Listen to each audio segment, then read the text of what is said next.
When you look at the modern Middle East, you see a map that's been redrawn over and over by foreign powers.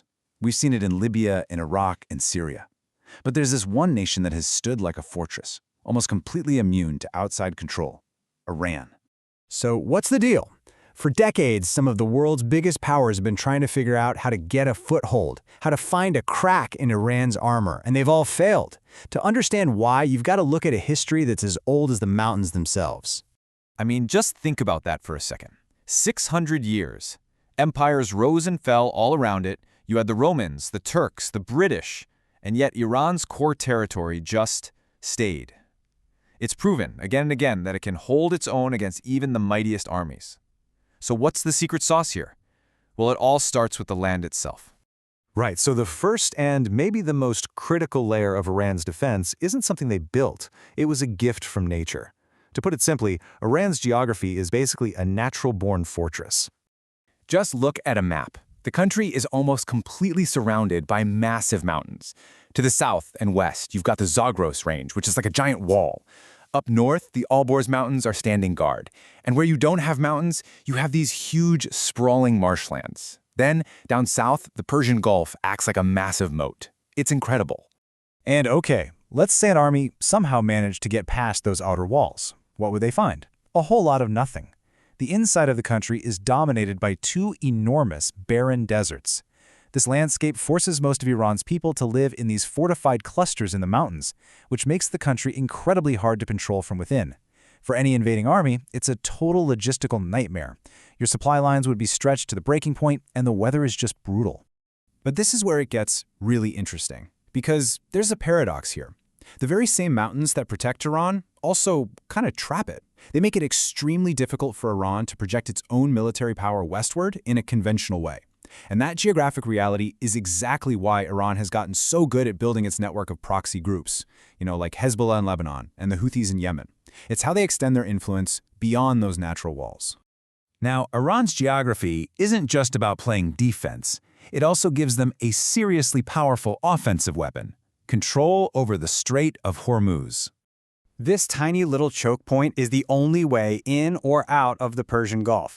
A staggering 20%, that's 1/5 of the entire planet's oil supply, goes through there every single day. Oh, and pretty much all of Qatar's natural gas, too. So what does that control really mean? Well, if Iran decided to shut down the strait, some estimates say it could vaporize something like $6 trillion from the global economy, almost overnight. That's an unbelievable ace up their sleeve: the ability to hold the entire world's economy hostage. And don't think for a second this is just a hypothetical threat. Iran has made it very, very clear that if it were ever attacked, it would absolutely use Hormuz as a weapon. That leverage alone is a massive deterrent against anyone thinking about direct military action. Okay, so that brings us to the third layer of Iran's defenses, and this one is maybe the most complicated of all. It's people. And just like with the geography, we find another fascinating paradox. See, Iran isn't just one homogeneous group of people. It's this incredible mosaic of different ethnicities: Persians, Azeris, Kurds, Arabs, and more. And each group has its own language, its own culture, and often its own long-standing grievances. Trying to manage all these different interests is a constant headache for the government in Tehran, and often leads to major protests. But here's the twist. While that diversity can be a source of internal weakness, the moment an external threat appears, it becomes an incredible source of strength. History has shown us, time and again, that when Iran is attacked from the outside, all these different groups tend to rally together under a shared national and religious identity. And the perfect example of this is the Iran-Iraq War. Back in 1980, Saddam Hussein invaded. He was betting that the brand new revolutionary government in Iran was weak, that it was divided. He thought the ethnic Arabs would join him and the Kurds would rise up. But the exact opposite happened. The invasion unified the nation. A war Saddam thought would be over in weeks dragged on for 8 horrible years. And at the end of it, after 1 million people had died on both sides, the border hadn't moved a single inch. All right, this brings us to the final and maybe the most underrated layer of Iran's defense. Its pure, overwhelming size, what military folks call strategic depth. Iran is not a small country. We're talking about over 1.6 million square kilometers of land. To give you an idea of just how big that is, you could fit Germany, France, Spain, and the UK inside of it, and still have room left over. It's huge.